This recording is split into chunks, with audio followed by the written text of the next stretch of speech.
ED విచారణకు సంబంధించినటువంటి breaking news చూస్తున్నాం. సీనియర్ నిర్మాత అల్లు అరవింద్ను ఈడీ ప్రశ్నిస్తోంది. దాదాపుగా 3 గంటల పాటు ఈడీ విచారణ సాగింది.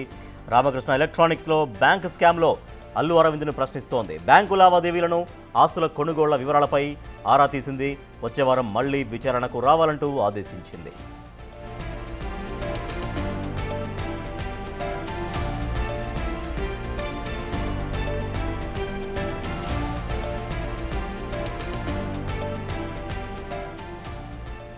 ప్రముఖ నిర్మాత అల్లు అరవింద్ను ఈడీ ప్రశ్నించింది. 3 గంటల పాటు ఈడీ విచారణ కొనసాగింది. రామకృష్ణ ఎలక్ట్రానిక్స్ బ్యాంక్ స్కామ్లో అల్లు అరవింద్ని ప్రశ్నిస్తోంది. బ్యాంకు లావాదేవీలను, ఆస్తుల కొనుగోళ్ల వివరాలపైన కూడా ఈడీ ఆరా తీసింది. మరింత సమాచారాన్ని మా ప్రతినిధి సాగర్ అందిస్తారు. సాగర్, అల్లు అరవింద్ని ఏ అంశాలపైన ఈడీ విచారించింది? విచారణలో ఎంతవరకు సమాచారం రాబట్టగలిగింది? మళ్ళీ ఎప్పుడు విచారణ ఉండే అవకాశం ఉంది?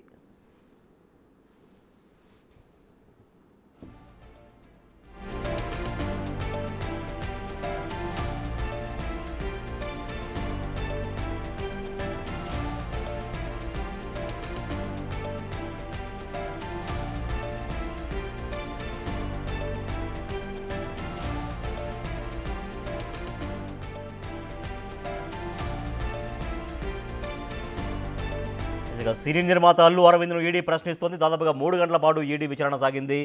మా ప్రతినిధి సాగర్ మరింత సమాచారం అందిస్తారు. సాగర్, అల్లు అరవింద్ని ఏ అంశాలపైన ప్రశ్నించింది ఈడీ? ఎటువంటి సమాచారం సేకరించారు?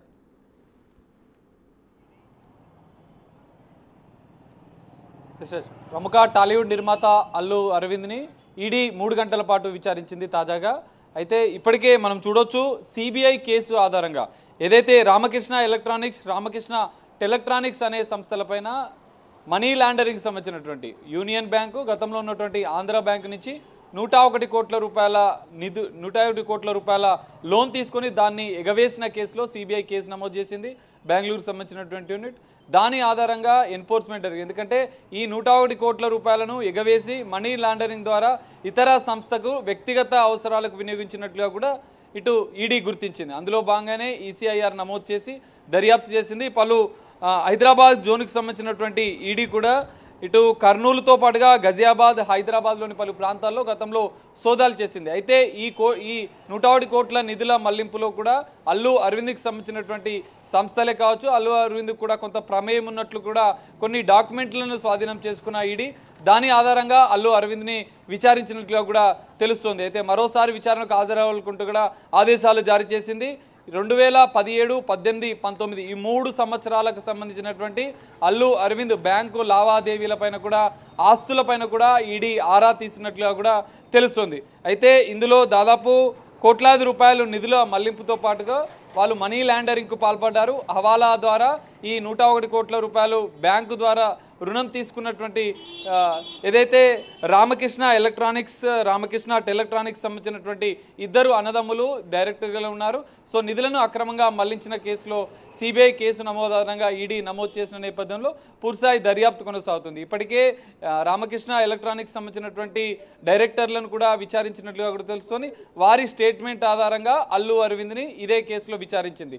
అల్లు అరవింద్ స్టేట్మెంట్ కూడా ఇటు ఈడీ రికార్డ్ చేసినట్లుగా కూడా తెలుస్తోంది. యూనియన్ బ్యాంకు నిధుల మళ్లింపుకు సంబంధించినటువంటి స్కామ్ కేసులో ఏదైతే రామకృష్ణ ఎలక్ట్రానిక్స్ సంస్థ ఇంకా ఎవరెవరికి నిధులను మళ్లించింది అన్న దానిపైన కూడా ఈడీ దృష్టి సారించింది. అందులో భాగంగానే అల్లు అరవింద్కి సంబంధించినటువంటి సంస్థలపైన కూడా సోదాలు చేసే అవకాశం. ఈ కేసులో అల్లు అరవింద్ ప్రమేయం ఉంది అని నిర్ధారణకు వచ్చారా? అంటే ఆయన ఇస్తున్నటువంటి వివరణ ప్రకారంగా అంటే ఉంది అన్నటువంటి కోణంలో వచ్చారు.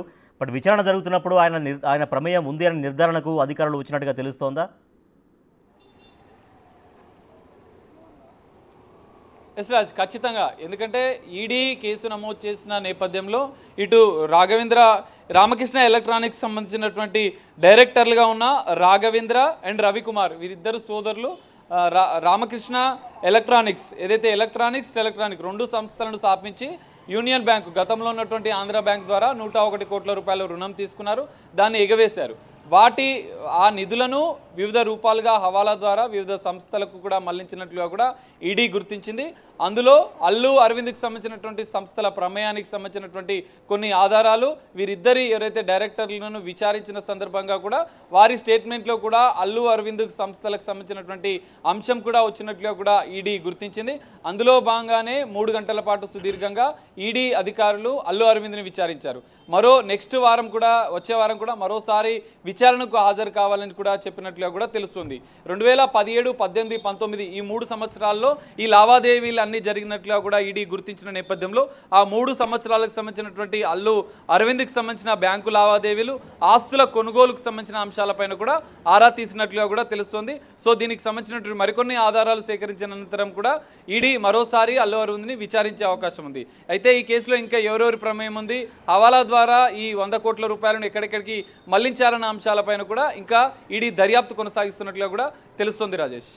Right, thank you Sagar. ప్రముఖ సినీ నిర్మాత అల్లు అరవింద్ను ఈడీ ప్రశ్నించింది. దాదాపుగా 3 గంటల పాటు ఈడీ విచారణ సాగింది. రామకృష్ణ ఎలక్ట్రానిక్స్ బ్యాంక్ స్కామ్లో అల్లు అరవింద్ను ప్రశ్నించింది. దాంట్లో ఎంతవరకు ఆయన ప్రమేయం ఉందో ఈడీ విచారణ చేస్తోంది. బ్యాంకు లావాదేవీలని అలాగే ఆస్తుల కొనుగోళ్లపైన ఆ వివరాలన్నీ కూడా ఆరా తీసింది. వచ్చే వారం మళ్ళీ విచారణకు రావాలంటూ ఈడీ అధికారులు ఆదేశించారు.